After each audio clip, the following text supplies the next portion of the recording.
Hi folks, and welcome back. Today I'm finishing off still the kitchen area, so finishing off under the sink and also finishing off this back place area. I've just been cutting out this piece of ply, probably a bit too tight on that corner there, so I probably need to take off, I don't know, maybe about 2mm off that edge and then come in on that radius again, and then I'll probably fit perfectly in there. Then I'll install the sockets, mount all the sockets, my cabling's underneath ready to go, and then once I've done all that and the sockets fit and it's all okay, I'll then vinyl wrap this and then mount the sockets, cable it up, and then fix this to the wall, which Solway panels, so yeah, everything behind there is pretty cool. So busy. I was hoping that yesterday I'd be finished with the kitchen, but Mandy and I were having a chat before about one of the problems about building your own camper van that you potentially just don't even realise until you are getting to the point of working out where you want to put all your stuff. And that is storage, drawers, cupboards, all that kind of stuff. If you buy a motorhome or camper van, as we've done in the past, then your only real concern is where to put your stuff in the spaces they've made. But when you come to design your own, that's slightly different, isn't it? Oh my goodness, the thinking, all the thinking involved. It's definitely a different thing, because I mean we know already what's going to go into it, which is the same if you're swapping from one camper van or motorhome to another, even if they are manufactured ones and not ones you built yourself. You still have to think of where your stuff's going to go. Whereas when you get the chance to make the space where your stuff's going to go, my goodness, yeah, the thinking. Like, what is it that's going to go in that space? Is it going to be a cupboard, a drawer, or a shelf?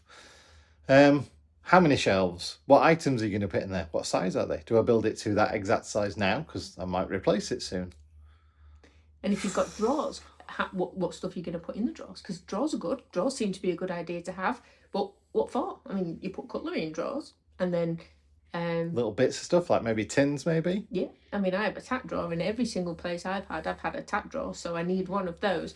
And you know, sometimes a drawer is just a good thing to just dump your keys in and bits you find in your pocket. She was going to say dump your shit in then. I know. Not literally, but you know, like the things that, where do I put this? In the drawer. And then you always know, where's that thing? I bet it's in the drawer. Everyone's got a drawer like that. Everyone. You just have to build it if you're doing it yourself. And where do you put it? Yeah. So that's today's task. Drawers, yay, nay. Cupboards, shelves, doors. Yay. Simple. So my current thinking is that I'm going to box the water tank in. I'm going to put an upright here, and then this bit I'm going to build some cubby holes, probably shelves, or shelves that I can then fit drawers into. That's my thinking. And then over there in that sort of space, probably just one shelf, and that's going to be bigger things. And the majority of this entire cupboard is then going to be sort of kitchen related. I need to work out what's happening with the lighting yet. So that one is just for the lighting. No idea what I'm doing yet, whether it's going to be lighting all the way around or whatever, because I don't know where it's going to be cupboards or shelves exactly. So that's why I chose to do that job today, because it's far easier.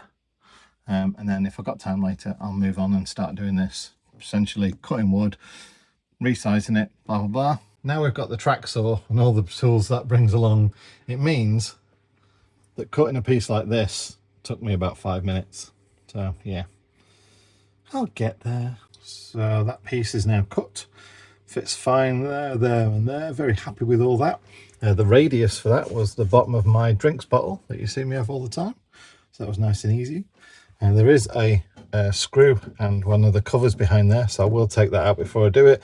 Again, I'm still trying to work out exactly how I'm going to fix it, whether I fix it using these so they're fixed in, or whether a Sikaflex. I don't know, because it's got nice neat lines that it'd be nice if it was just stuck there. But for now, yeah, mount the sockets, and I think I'm going to go vertical there for the sockets. So in case none of you have ever seen anything like this before, these are called CBE sockets, and they vary in basically options and fronts as well. You can get nice sort of silvery ones like that. You can get black ones, different colours anyway, different slight designs. I've gone for more a harsh edge design. Some of them are softer. And then you basically get your socket, which fits in each one. You can have switches, you can have ones where you can put your own sort of barrel type USB or socket in there, and then actual dedicated USB sockets as well. Very easy to wire up on the back. Like I said, that's the mains one. So you've got your neutral, live and earth, positive and negative for DC, and they're clearly marked. And the same again on those for the USB sockets. So they're all really cool. Like I say, you can get in singles, triple or doubles. I think maybe you probably even get fours. I'm going for triple. I want to get that. So I need two 240s, and then I've got a cable which I'm running up, which will be for, like say, SIG lighter things or things I can plug in. So if I need more USB, I can plug them in. The beauty about these is that's really the back of them. If you look, they're all round on the back. Even the light sockets and that are kind of like round on the back. Well, that's not exactly round, but you get the idea. It fits in there anyway, because these are the covers you get for the back, specifically as well the mains ones, and they just kind of clip around the edge there. So clip over, and it's just to protect the wires on the back really, just to make sure that if they do come loose, they're not going to short out against the chassis of your van. And one of the cool things about these is you can have your 240 socket like that, like that, like that, like that, whichever way you want. So sometimes if you've got two sockets like that, what you might find then is that this socket won't go in if there's a plug there, or if that's already plugged in, you can't plug anything there because there's the cable coming down. Whereas if you spin them opposite ways like that, or one like that and one like that, bearing in mind I might have something there as well, so maybe that's best. That's another cool bit about them, is that you can have your plugs in and they don't interfere with each other. It's in. Focus, come on, there we go. So yeah, that was the solution, is to use the same screw fixings as the rest of the Solway panels, because actually it matches. Whether you like green and cream together, you know, whatever. But that's in. I have noticed under certain light conditions though, that grey, and that grey are different to the grey of the background. But if I turn the light off, then yeah, it's all right. Right, so I put my little socket tester in. That's basically saying everything's all right, apart from the third light is to confirm an earth. Obviously right now I'm just working off the van's internal electrical system, so I have no earth, just so we're clear on that one. But yeah, the 240 is working. Both of those are working, and yeah, the 12 volts working as well, so that's powering the sat nav. Right then, so just put a mock up, just a piece of ply, just to test the doors out, because I've never hung a door before, and I've got two requirements on this one. First of all, I wanted the door to actually come all the way to the end here, but there's no hinges that I can do without, you know, routing out those little holes and doing all that malarkey, and then you've got to worry about whether they rip it apart, yada yada yada. So I'm just using these regular hinges. I just wanted to do a mock-up using this bit of ply to see how far it came out, so how far I could mount my door. So the hinge is right on this side of the door, and everything's close together, so yeah, that's that. So I can't mount it any closer. If I mounted it further away, it'd come further this way. I don't want to do that.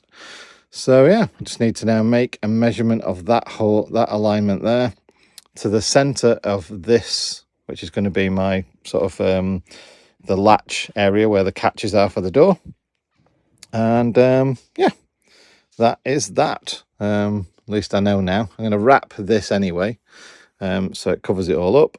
And this is 80mm ply, pocket hold as well, so it's nice and supportive, basically to keep that in place, so that if it bubbles around, it's nice and secure. Gives a bit of extra support for the sink as well when it's full of water. And this area is going to be my little cutlery drawer, and then there's going to be probably one shelf there, or maybe two shelves, and probably one or two shelves under there as well. But it's the doors I'm working on at the moment, because I need to make sure from that size there to the middle of there what size it is, get the doors cut down. And then there's another piece that goes over the top there. Here's a piece I made earlier. Oops. Which is kind of going to be my fake drawer front sort of thing. I think. I don't know yet. That's a work in progress too, as it all is really. It's a bit of a cold one this morning, hence all the gear. But finished, kind of. It needs some internal stuff doing, a couple of shelves, and I want to make a drawer for my cutlery. But yeah, ultimately, the kitchen is finished. And what I've kind of done here, I am no designer or anything like that. I'm not really creative, even though I make videos, but I'm not really creative. But those doors are going to match something else in the van randomly. And you might think, wow, look what John did there. Randomly, the fridge and freezer colours are kind of replicated in the kitchen door colours. And then this bit, I won't lie to you, that has been a massive pain in my bum. The doors had to be cut to size. The doors are pre-made.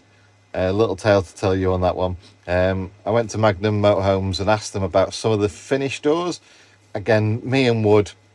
No, I'm sorry, but my woodworking skills are not anywhere like my electrical skills or my solar panel skills or anything else building this van. I just hate working with cutting up wood and all that kind of stuff. So I bought those two, and they are doors. You might recognize them from our previous panel van. It seems that Magnums buys X stock of stuff, and they bought some Auto Trail X stock, and those doors are in there, and I'm like, I've got to have them. It's like an ode to the last panel van we had, which some of this build is, it's quite similar. So that's why I've got them there. They had to be cut down quite a lot. That was my first problem. My second problem is I've never really hung door hinges or anything like that before. And like I said, well, they're not those fancy ones where you sort of like hollow out a round circle and set them in and they can move them around. They're just basic door hinges, open and close.